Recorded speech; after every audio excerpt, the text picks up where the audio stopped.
Yeah, so if you guys are not aware, Nikke actually announces they hit $1 billion on mobile during the romantic Valentine event.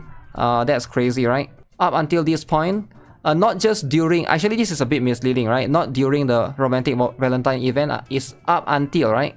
1 billion revenue on mobile alone in 2.5 years. I think the title here can be a bit misleading. They didn't get 1 billion in just one event. No way you get 1 billion in one event, right? That's insane. One event only lasts for 2 weeks, right? How can you get 1 billion?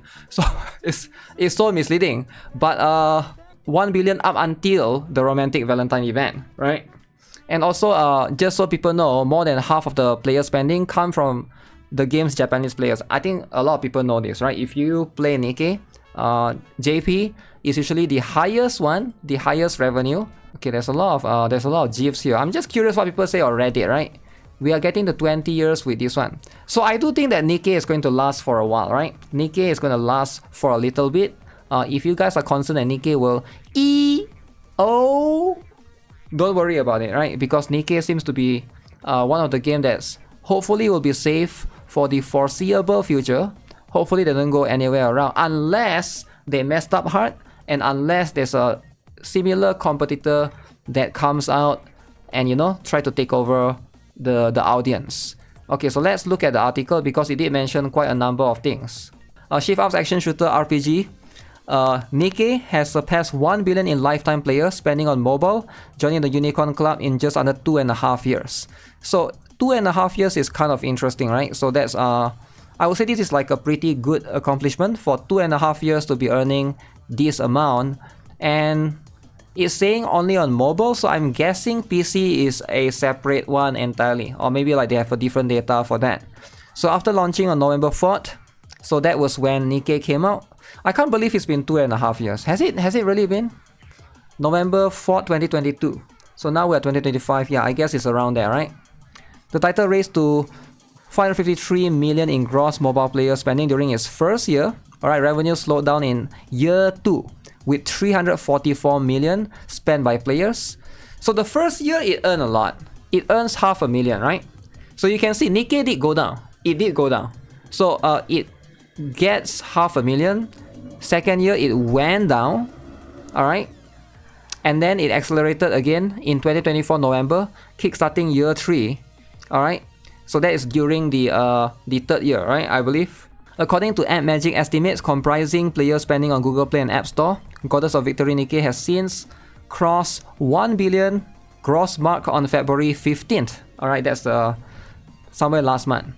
It should be noted that the title is also available on PC, which these revenue estimates do not include. How much do you guys think Nikke actually earns if we calculate both the mobile and the PC? I have a feeling it might be actually 2 billion, right? But it's hard to say for sure.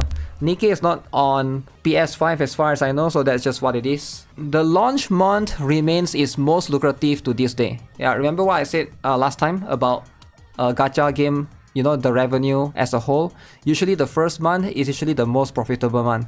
Even up until now, they can never beat the revenue for the first month. The revenue for the first month is just, you know, that's like the hardest one. 106 million in November 2022. Alright, so that marks the only time it has hit 9 figures on mobile, and it is only month above 70 million. Wow, that is crazy. Whoa. Nikke gained attention quickly for its sometimes controversial, often suggestive illustrations with characters Rupee and Yumi having received design changes early on.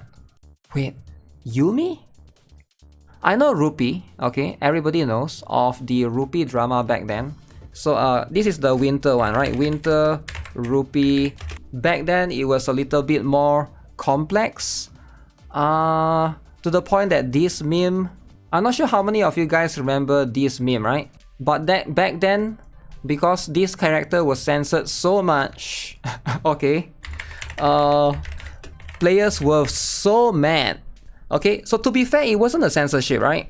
The character never actually got out. The final design never actually got out. It was a leak, and then the final result that was shown, the final art that was shown, was a little bit different. So people deemed that as censorship.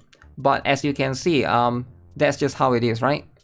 So this was the design right here, alright? This was a so-called censored design, and you can see, yup, that's the hijab rupee, right?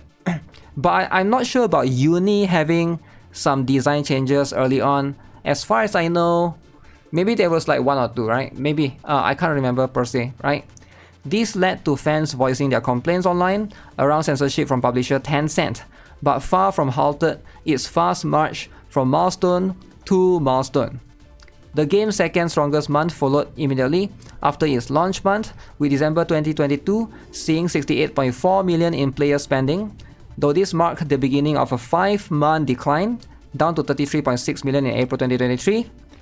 Lifetime earnings surpassed 500 million in September, and year 1 ended with another 23.3 in October 2023. Okay, so this was followed by a 93% spike to 44.9 million during the first anniversary 1 month later. Holy, the first anniversary, it shot up by 93%? That's crazy. As a result, November was again Nikke's most lucrative month in year 2, driven by Red Boot. Year 1, year 2, year 3 so far. Do you guys think year 3 can surpass year 1? I hope it will be able to, right? But it's going to be extremely complicated, right? That was a funny drama. It was quite an insane one. Monthly player spending often dipped below 20 million in the game's second year, but the second anniversary again proved lucrative in November 2024, outperforming the first month 50 million spent by mobile players. It was the game's best month since January 2023, driven in part by antagonist Cinderella's addition to the gacha.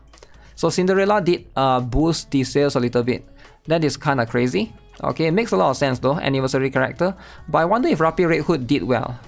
The anniversary also revisited the villain's story from her perspective, giving players a fresh look at earlier events. Furthermore, they were incentivized to log in each day until November 28th to unlock free recruit to play with, likely contributing to the increased player spending throughout the month.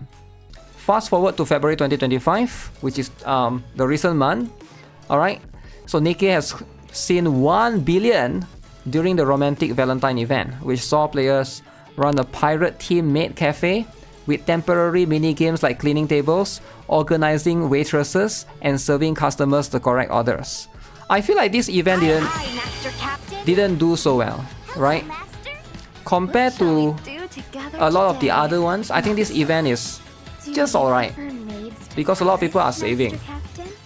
Plus, like these 2 characters, as far as I know, a lot of players skip them. How many of you guys skip these 2, right? Knowing that they will be in the standard banner. Shall we have a drink together? I mean, sure, design-wise, everybody loves masks, okay? Everyone loves Anchor the lolly. Okay, which understandable. Alright, a lot of people put for Anchor the lolly. But still, I feel like most players just save because Evangelion was literally right after, right? But even Evangelion, I doubt it did that well as well. That's what they always say about heavy fan service game. Wow. Heavy fan service. But yeah, that's pretty much the 4 characters or the 4 costumes that they have, right? The event itself didn't cause any significant spike in player spending, right? Like I said, having peaked at 843,000 on its first day. So the 1 billion revenue from Nikke is predominantly as a result of Japanese player, comes from them who have contributed 58% of lifetime mobile spending, or 592.3 million. The US market has been the game's second most lucrative with 175.4 million. Damn, it's not even close, man. The first place and second place is not even close. It's like 3 times away, right? Or 2 point something times. So 592 at the first place, second place is 175. Third place is 17%. South Korea, very close. South Korea and US, very similar to each other, right? Like, yeah, I think US market, if it grows, depends on which one will grow more, right? At any moment in time, South Korea can just take over that and be the second place. No other single country has contributed more than 1% of the game's global earnings. Damn. So it's only doing really well in Japan US, and South Korea, and every other country in EU, in UK, in Canada, whatever, they never contributed to more than 1%, right? So even in Southeast Asia, like the countries are divided, right? But not one country contributed to more than 1%. Very interesting. People see why global shuts down. Well, different games will have different data, right? Sure, I can see like for some games, the global is even less. With 1 billion behind, Goddess of Victory Nikke's second collaboration with hit anime Evangelion is currently in progress, the first part of which helped shift the game up Japan's revenue charts. Very, very cool data right here. So yeah, that's gonna be pretty much it for this particular video. Let me know what you guys think overall of the article. As per usual, subscribe if you guys haven't already. Give this video a like. I'll link the article in the description below. Have a nice day. Goodbye.